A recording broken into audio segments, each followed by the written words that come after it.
Dan langsung saja itu akan saya bahas di Apa Kabar Indonesia malam hari ini. Apa tanggapan Denny Indrayana terkait laporan MK tersebut. Tapi di studio TV One sudah hadir Bang Palmer Situmorang yang merupakan Ketua Umum Asosiasi Advokat Indonesia atau AAI. Selamat malam Bang Palmer. Selamat malam Caca, selamat malam. Lewat sambungan Zoom langsung dari Melbourne, Australia. Saya sudah tersambung dengan Bang Denny Indrayana. Selamat malam Bang, Assalamualaikum. Malam Caca, Bang Palmer. Ya, selamat malam. Ya, sekarang saya ingin dapat atau mendengar respon dari Bang Denny Indrayana terkait rencana laporan MK ke organisasi advokat di mana Bang Denny Indrayana bernaung karena cuitan soal sistem pemilu. Bagaimana Bang? Pertama, yang harus dikomentari bukan soal laporan ke organisasi saya ya. Kongres Advokat Indonesia itu satu hal yang menurut saya penting, tapi yang pertama-tama harus kita ungkapkan justru adalah bersyukur. Alhamdulillah, karena Mahkamah Konstitusi mengeluarkan putusan yang menguatkan daulat rakyat. Itu dulu. Karena kalau yang laporan ke organisasi advokat ini menurut saya sendiri tidak merasa itu hal yang perlu dibesarkan. Yang lebih penting adalah daulat rakyat ini melalui putusan Mahkamah Konstitusi ditegaskan. Saya mengunggah pandangan saya di sosial media termasuk di platform Twitter itu karena ingin suara rakyat yang menurut survei indikator itu 80% setuju dengan sistem proporsional terbuka, 8 partai di DPR dari 9 kecuali PDI Perjuangan setuju dengan sistem proporsional terbuka. Bolehlah dengan 2 parameter itu kita menyimpulkan bahwa aspirasi mayoritas rakyat ingin sistem proporsional terbuka. Itulah yang menjadi nawaitu tujuan saya untuk mengadvokasi melalui berbagi informasi ke khalayak. Kenapa? Karena saya setuju pelaksanaan sistem proporsional terbuka. Paling tidak ada 2 alasan. Pertama adalah itu open legal policy adalah kewenangan daripada Mahkamah Konstitusi untuk menentukan sistem pemilu yang apa yang harus diterapkan. Konstitusi kita tidak mengatur, berbeda kalau sistem pemilihan presiden itu diatur langsung oleh rakyat, 2 round system, bisa 2 putaran, sedangkan DPD misalnya dengan distrik 4 orang mewakili setiap provinsi, pemilihan legislatif tidak diatur. Maknanya itu diserahkan kepada pembuat undang-undang. Di kita adalah Presiden, DPR, dan DPD. Melalui proses apa? Proses legislasi. Bukan melalui proses adjudikasi di lembaga peradilan Mahkamah Konstitusi. Karena itu, jikapun akan melakukan perbaikan, sebaiknya dilakukan pada waktu yang lebih cukup, melibatkan semua pemangku kepentingan, stakeholder, Bang Denny. dan melibatkan meaningful public participation. Yang kedua, jika sistem tertutup yang kemudian diterapkan itu dalam analisis saya bisa menimbulkan gridlock, deadlock, karena KPU pada saat akan merubah peraturannya karena masih berdasarkan sistem proporsional terbuka, itu akan perlu konsultasi dengan DPR. Menurut Undang-Undang Pemilu, konsultasi itu wajib dan mengikat, sehingga jika DPR tidak setuju, akhirnya akan terjadi deadlock, gridlock, dan constitutional crisis pada penundaan pemilu. Karena itu, saya berpandangan perlu kita melakukan memberi masukan kepada MK. Kapan? Tentu sebelum putusan dibacakan. Karena kalau sudah putusan dibacakan, MK ini berbeda dengan peradilan lain. Bang Denny. Dia berkonsep final and binding. Artinya mengikat dan langsung berlaku. Karena itu partisipasi publiknya harus dilakukan sebelum putusan dibaca. Bang Denny, karena memang sudah diputuskan terbuka, sistem proporsional terbuka, tapi untuk laporan, Bang Denny merasa bahwa unggahan Bang Denny ini melanggar kode etik profesi advokat atau tidak ya? Saya lagi-lagi tidak melihat itu sebagai hal yang perlu dibesarkan. Silahkan saja nanti kita hormati. Ada dua apresiasi saya kepada Mahkamah Konstitusi ya. Tapi sebelum ke sana, saya ingin tetap mengatakan tentang unggahan ini. Unggahan itu adalah bentuk dari saya berbagi informasi, bukan 28 Mei. Februari, Maret saya sudah katakan ada informasi bahwa seorang pimpinan lembaga negara menyatakan bahwa MK akan menerapkan sistem tertutup, bahkan ada penundaan pemilu. Sudah saya sampaikan. Baik. Dan teman-teman media pada saat membaca apa yang saya sampaikan pun mengatakan kami juga mendengar informasi yang sama. Baik. Seorang anggota parlemen mengatakan kami juga mendengar informasi yang sama 72 dan seterusnya. Baik. Jadi ini informasi yang beredar. Ya. Jadi kalau terkait dengan informasi itu saya sudah jelaskan berkali-kali. Kenapa tetap penting kita melakukan langkah advokasi? Baik. Karena begini, Mbak Caca. Coba izinkan saya menjelaskan. Karena sistem peradilan kita ini bukan normal dan ideal. Pada saat kita bicara sekarang, Baik. saat ini di KPK ada kasus mafia hukum jual beli perkara melibatkan beberapa hakim agung dan sekretaris Mahkamah Agung. Sedikit lagi. Dan di KPK, di MK sendiri, kita paham pada saat kita bicara masih ada ketua MK dan hakim konstitusi yang menjalani hukuman di lapas Sukamiskin karena terjerat tindak pidana korupsi. Ya.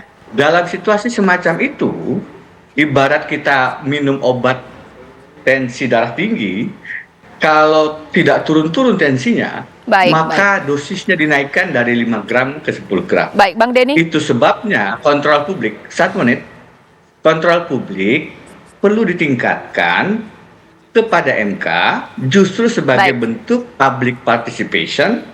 Saya menggunakan media campaign, kampanye media.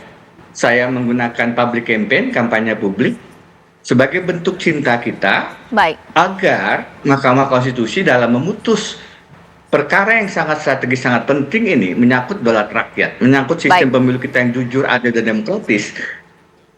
Dan itu yang saya harapkan, sistem proporsional terbuka. Ya, alhamdulillah sudah didengarkan dan ditentukan sebagaimana kita sama-sama dengar. Baik, mohon maaf Bang Denny, memang saya durasinya terbatas. Mungkin sekarang ditanggapi oleh Bang Palmer karena organisasinya memang beda, tapi undang-undangnya sama.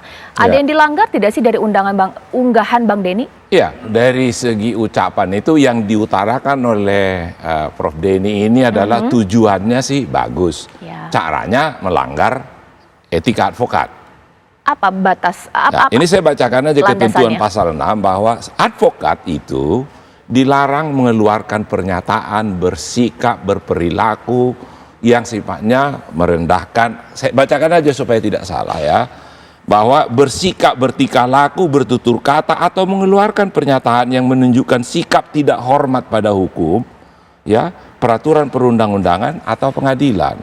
Nah, kemarin dikatakan Pak Denny itu tadi yang diucapkan itu betul lah, memang ada niat bahwa untuk tujuannya baik lah, itu tidak bisa. Tetapi ketika kita menggunakan cara, kan yang dikutip itu adalah fakta. Saya mendapat informasi bahwa MK akan memutuskan seperti ini, bla bla bla bla. Kita tahu, Prof Denny tahu bahwa tidak mungkin di dalam hakim MK itu membocorkan apa yang mau diputuskan. Ya kan? Nah, harusnya mempunyai sensor dong, karena bagaimanapun pernyataan Prof Denny ini sudah menimbulkan diskusi publik, bahkan sampai Presiden ke-6 SBY ikut menanggapi. Ya, artinya kan memang menarik. Bahkan sekarang sampai MK mengirimkan surat, artinya ada suatu bola terus bergulir yang artinya ada ketidaknyamanan di publik, ada penggunaan kata ya, karena tadi bukan penafsiran mau sistem terbuka mau sistem tertutup itu boleh saja diperdebatkan, tetapi ketika kita memberikan koreksi itu kepada negara, kepada pengambil keputusan, tidak dengan lantas mengatakan bahwa saya mendengar, karena terciderai lembaga ini, lembaga MK itu hakim-hakimnya itu menjadi tidak nyaman. Akhirnya kalau memutus begini seolah-olah karena omongannya Prof Denny, kalau tidak memutus begini seolah-olah karena begini, jadi tidak nyaman. Jadi bisa juga trial by the press, bisa kampanye sih silakan, kan banyak word yang bisa kalimat yang bisa digunakan atau mention yang bisa digunakan yang tidak sifatnya mengambil satu bahwa saya mendapat informasi A1 di situ. Sebenarnya cuma itu saja. Bagaimana seseorang mengatakan bahwa itu sudah dia dapat informasi, sementara putusan kemarin itu kan berbeda. Betul. Dan itu yang membuat heboh. Apa kita mau? Dan terus klaim seolah-olah tadi karena Prof. Denny membuat pernyataan itu, ya terus hakim MK menjadi berubah, menjadi didengar. Bullshit! Tidak ada itu. Ya, itu terlalu klaim sepihak. Siapa yang tahu hakim MK mengambil keputusan itu karena pernyataan beliau? Ngeklaim sendiri tidak bagus. Ya, tidak bermoral seperti itu di dalam kalangan advokat.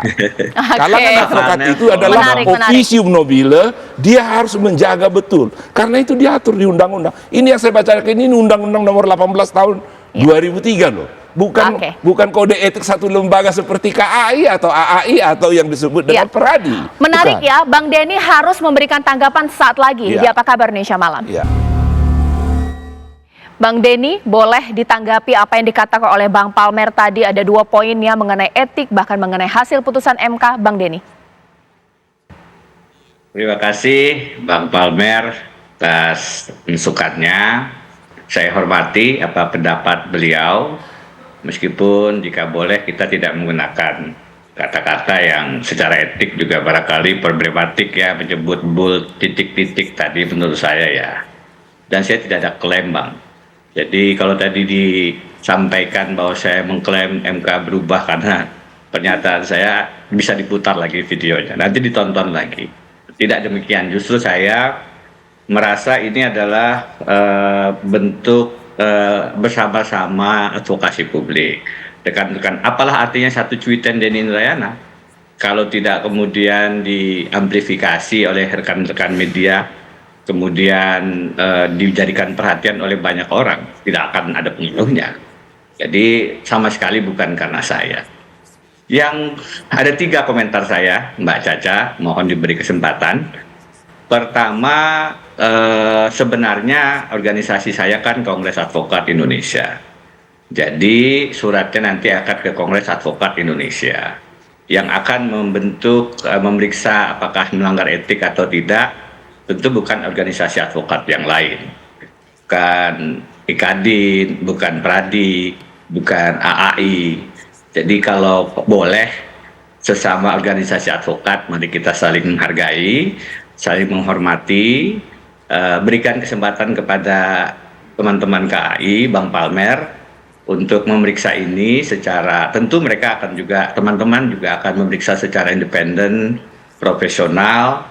Kalau ini dilaporkan ke anggota Bang Palmer, AAI, kami pun akan menahan diri untuk berkomentar, karena kami menghargai organisasi Bang Palmer yang juga otonom, pasti juga punya kemandirian. Mari kita sama-sama hargai organisasi advokat masing-masing. Saya adalah anggota Kongres Advokat Indonesia. Itu yang pertama.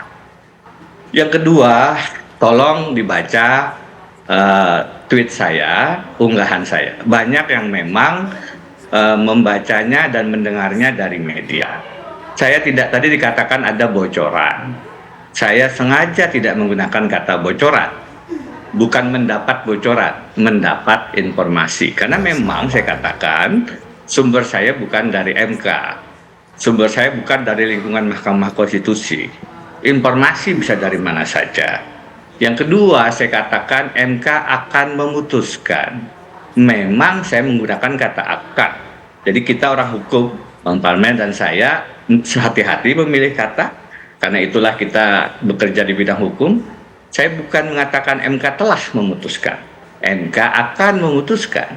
Sehingga pada saatnya saya meminta agar keputusan itu memang bukan sistem tertutup. Sebagaimana yang saya cuitkan. Bahwasannya kemudian tidak, saya bersyukur. Yang ketiga, saya sengaja tadi dikatakan oleh Bang Palmer informasi A1.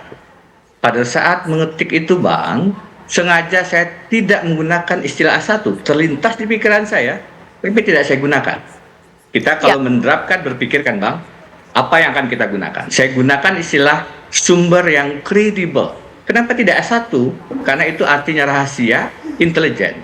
Informasi saya bukan informasi rahasia, bukan dari MK. yang menggunakan istilah A1 adalah Prof. Mahfud pada saat men-tweet. Jadi, bahwasanya di luar ada informasi bocoran A1, saya tidak bisa melarang orang menggunakan istilah pada saat membaca. Tapi pada saat saya sendiri menulis, bukan itu. Yang kedua, yang ketiga Mbak Caca, ada dua apresiasi saya terhadap MK. Apresiasi pertama adalah putusannya ini misalnya dibandingkan dengan putusan terkait perpanjangan masa jabatan pimpinan KPK, ini adalah putusan yang lebih runtut, lebih logis, dan jelas alur logika konstitusionalitasnya. Satu persatu dalil pemohon dipatahkan dengan argumentasi yang menurut saya baik dan runtut dijelaskan. Jadi kita perlu apresiasi. Tidak cukup hanya mengkritisi, tapi juga kita harus fair memberi apresiasi. Bang Denny. Apresiasi yang kedua, Mbak Caca, belum selesai. Saya cuma punya waktu 3 menit, Bang. Ini untuk Bang Palmer, boleh dipersingkat? Mbak, saya jelaskan yang kedua, sedikit saja. Yang kedua, terkait dengan laporan kepada majelis, kepada organisasi advokat. Saya mengapresiasi MK karena tidak mengambil langkah laporan pidana. Kenapa diapresiasi? Berarti MK memberi ruang, tidak menggunakan tangan paksa negara, membuka ruang perbedaan pendapat, membuka ruang kebebasan berpikir. Bahwasanya kemudian ini dianggap pelanggaran etik, pada saat saya men-tweet itu harus dicek. Saya tidak pegang kuasa dari mana-mana, tidak sedang melaksanakan profesi sebagai lawyer. Jadi, Bang Palmer. Jadi saya menurut saya sih bahwa artinya kata mau dipakai istilah mau dipakai istilah mendengar, mendapat informasi, mendapat bocornya sebuah istilah. Tetapi semua kalimat mengandung meaning ya. Kita mengenal satu adagium bahwa quid lege sine moribus. Apalah artinya undang-undang kalau dilandasi moral? Menurut saya rendah sekali Profesor Indriana, dia pintar tetapi rendah moralnya. Dia tidak harus melontarkan itu ke publik dengan mengatakan ada informasi. Saya yakin betul yang namanya Prof. Indriana, Denny Indriana tahu bahwa tidak mungkin ada bocoran sebelum saya ini 42 tahun beracara di pengadilan. Belum pernah saya dapat bocoran apa yang mau diputuskan. Kok ini bisa? Tahunya beliau itu bukan tidak tahu, tapi sengaja dilontarkan. Maksud saya janganlah mau rencana memperbaiki keadaan negeri kita ini dari kekurangannya dengan cara melanggar hukum atau menebar hoax. Oke lah, kalau tidak dibilang itu cerita bullshit ya cerita hoax. Itulah. Baik, Bang Palmer, mohon maaf memang waktu saya yang terbatas, tapi terima kasih atas waktunya. Terima kasih juga untuk Bang Denny Indrayana. Kita tunggu nanti bagaimana proses selanjutnya. Saya Cica Anissa menutup. Selamat malam, sampai jumpa.